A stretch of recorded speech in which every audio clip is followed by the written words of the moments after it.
Are you okay? Hey, boys and girls, I'm sorry. Chuck is kind of sad this week. Chuck the pup, what's wrong? Well, Jesus died last week, and I don't know if he's going to be okay. Oh, it's okay, Chuck the pup. We'll hear the end of the story this week, and I bet there's some good news for you to hear. Are you excited about that? Well, let's get to our story so we can find out. God's wonderful surprise. Jesus' friends were sad. They would never see their best friend again. How could this happen? Wasn't Jesus the rescuer, the king God had promised? It wasn't supposed to end like this. Yes, but whoever said anything about the end? Just before sunrise on the third day, God sent an earthquake and an angel from heaven. When the guards saw the angel, they fell down with fright. The angel rolled a huge stone away, sat on top of it, and waited.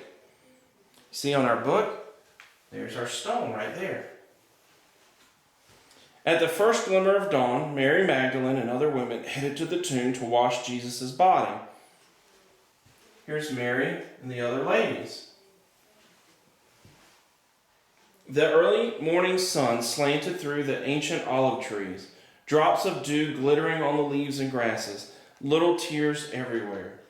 The friends walked quietly along the hilly path through the olive groves until they reached the tomb, and immediately noticed something odd. It was open. They peered through the opening into the dark tomb. But wait, Jesus' body was gone. See, here's the stone and here's the tomb. And his body wasn't in there.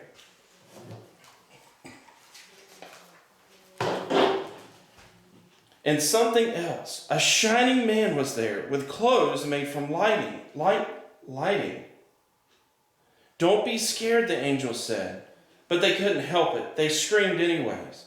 The angel asked them, "What are you doing here? This is a tomb, and tombs are for dead people." The women couldn't speak. "Jesus isn't dead anymore," he said. "He's alive." And their hearts leapt, and the angel laughed with gladness that they felt for a moment, as if they had woken from a nightmare.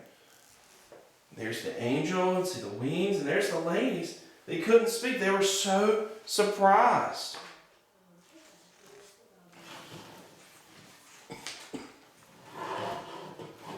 The other women rushed home, but Mary stayed behind. How could it be true? Jesus was definitely dead. How could he be alive? Just then, Mary heard someone else in the garden. Perhaps it's the gardener, she thought. He'll know where Jesus' body is. "I don't know where Jesus is," Mary said urgently. "I can't find him." But it was all right. Jesus knew where she was, and he had found her. Mary!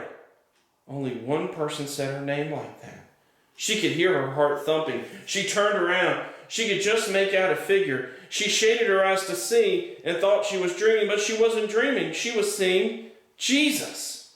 Mary fell to the ground. Sudden tears filled her eyes and great sobs shook her whole body. And all she wanted in that moment was to cling to Jesus and never let go. "You'll be able to hold on to me later, Mary," Jesus said gently, "and always be close to me. But now go and tell the others I'm alive." See, there's Mary, and there's Jesus.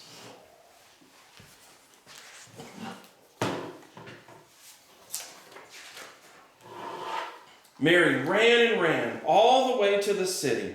She had never run so fast or so far in all her life. She felt she could have run forever. She didn't even feel like her feet touched the ground. The sun seemed to be dancing and gleaming and bounding across the sky, racing with her and shining brighter than she could ever remember in the clear, fresh air.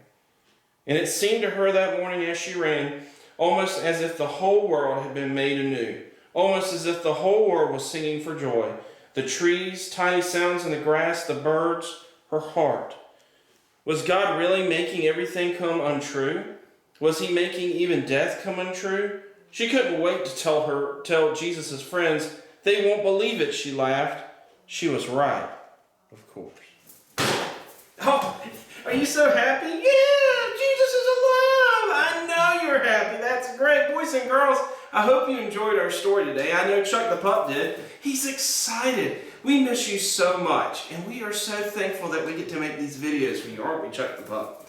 And let me tell you, today's story is great news because you see that Jesus didn't just die and stay dead. Boys and girls, he came alive after 3 days. Isn't that exciting? Oh, Chuck is so excited. Okay, I want to let you know we look forward to seeing you soon, hopefully, boys and girls. And we just thank you that you listen to our stories and that we get to do this with you.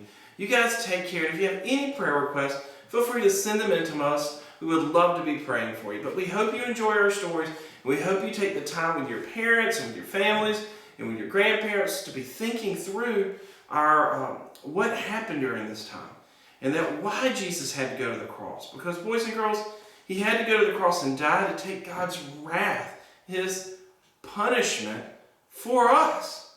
We deserved it because of our sin. And sin is anything we think, anything we say, or anything we do that does not please God. And so when we do those things like not tell the truth or be mean to our brother and sister, boys and girls, God said there's punishment for that. But if we trust in Jesus, he'll take the punishment for us. Because in order to be with God forever in heaven, we can't have those bad things on our record. But Jesus can take those. But we're called to trust in him and turn from living a life where we do those things and we're happy about it. Boys and girls, I thank you for joining me. And I hope you all are very, very blessed. We hope to see you soon. Bye-bye.